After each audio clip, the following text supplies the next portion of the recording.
为什么有的人飞黄腾达，有的人穷困潦倒？在这个世界上，到处都是有才华的穷人，他们才高八斗，学富五车，甚至有着上天入地的本领，但为何最后却落了个穷困潦倒、一事无成的下场呢？而许多并没有什么才华的人，却能功成名就、春风得意。都是两个肩膀扛着一个脑袋，为什么我们的人生竟会如此不同？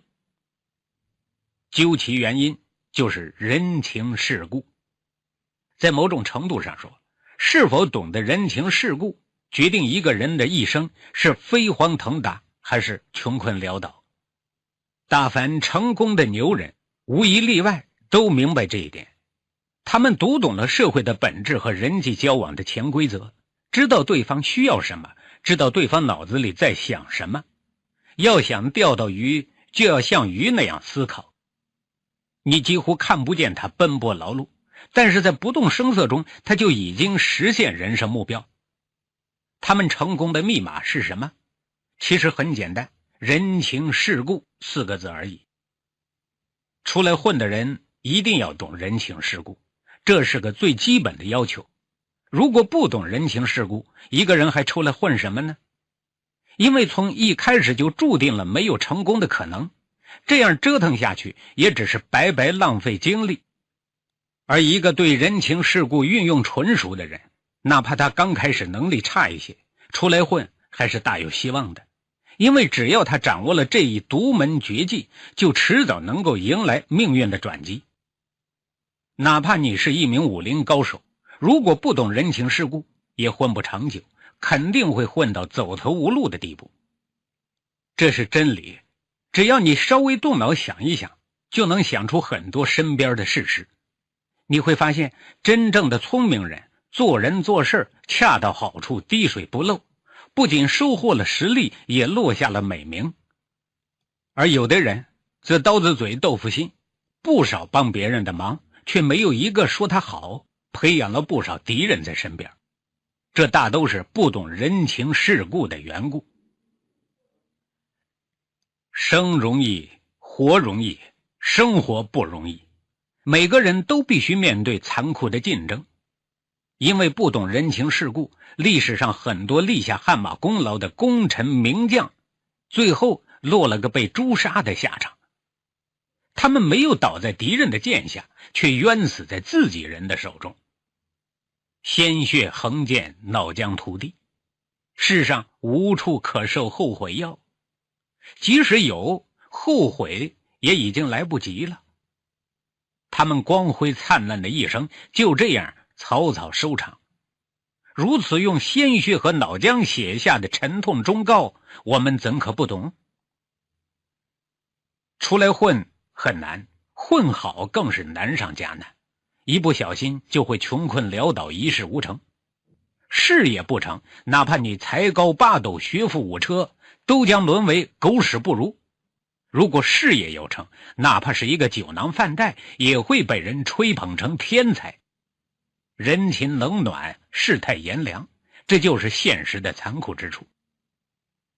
中国人太多，生存压力太大，要想在外面混得好，混出个名堂，就必须让自己懂一点混的游戏规则。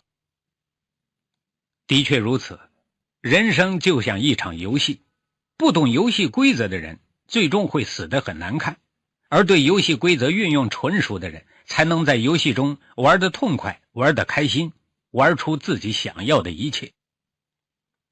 这是一本敢于说真话的书，一本将1000年潜规则一语道破的书，每一个出来混的人都要读。老祖宗们用鲜血和脑浆写下来的忠告。世上没有永远的朋友，也没有永远的敌人，只有永远的利益。人与人交往的本质其实就是利益交换。如果你不懂利益交换原则，凡是好处都自己独吞，那么即使经世的才华，也只能沦为无用的白纸。永远不要瞧不起那些现在看起来很俗的人，若干年以后，他们或许就是最不俗的人。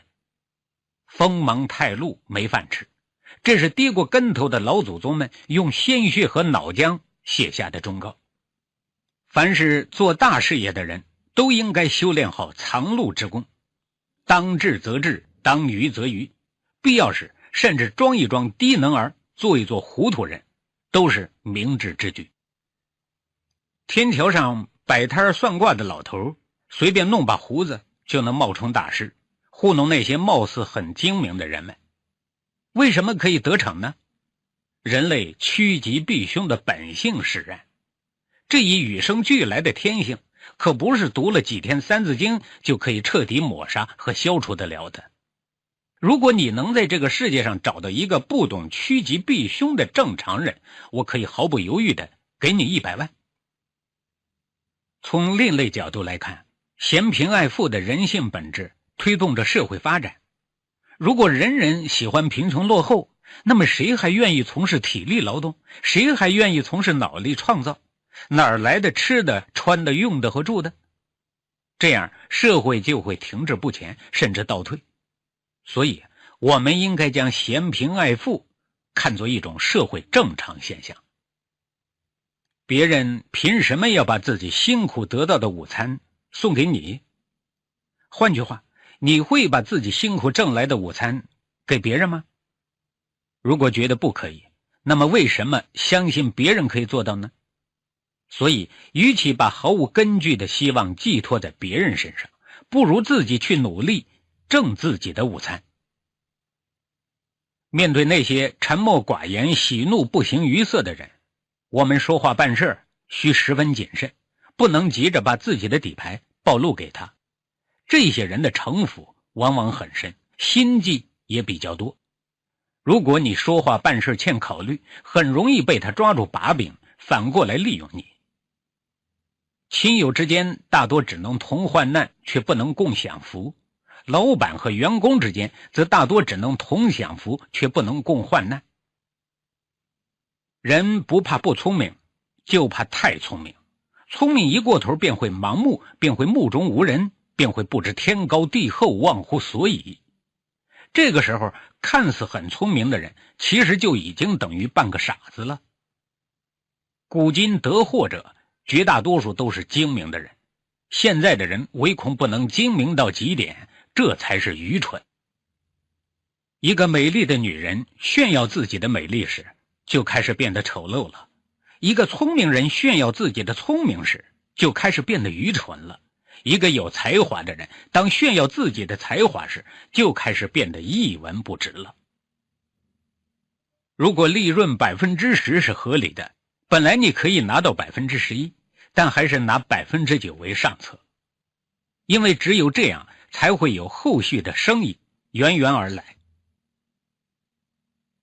在官场混的人需处处小心，时时注意，哪怕你荣耀了大半辈子，如果最后犯个大错，可能一生就这样毁了。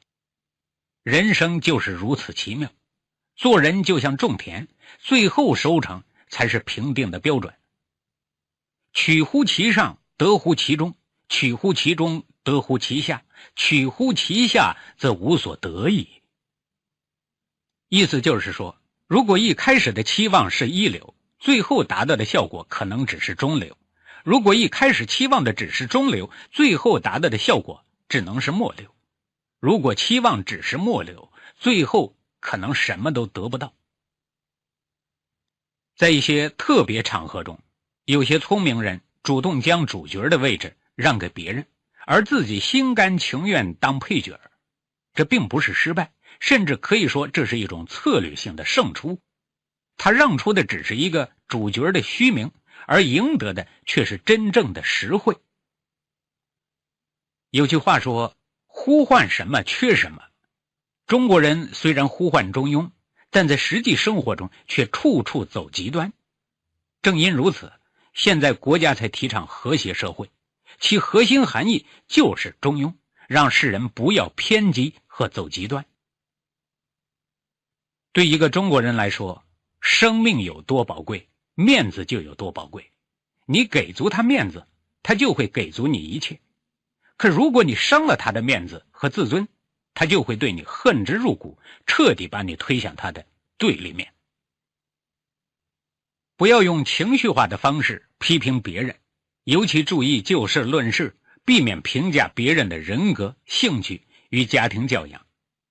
批评时若能提出解决方案，就更有建设性，同时不忘肯定别人的长处。此外，如果批评时能采用幽默的语言，效果往往会更佳。爱听甜言蜜语是每个人的弱点，无论是谁都容易上当。世上几乎所有的女人都喜欢听甜言蜜语，许多女人正是因为男人的甜言蜜语嫁错了人。最高明的情感投资技巧是雪中送炭，而不是锦上添花。一开始先给下属一个下马威，让他们知道你的厉害，然后再慢慢放宽尺度，让他们感激你的退让和随和，这就是 CEO 的管理智慧。不管对方的话有多难听，我们都要让对方把话说完，听听他到底想表达什么。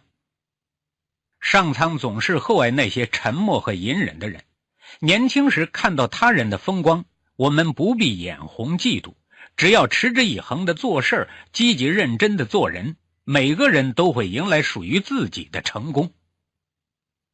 要想钓住鱼，就要像鱼那样思考，无论你本人多么喜欢草莓，鱼也不会理睬它。只有以鱼本身喜爱的蚯蚓为饵，它才会上钩。一个施恩惠于人的人，不要将此事记挂心头，也不要张扬出去，让别人赞美。那么即使是1斗粟的付出，也能得到万斗的回报。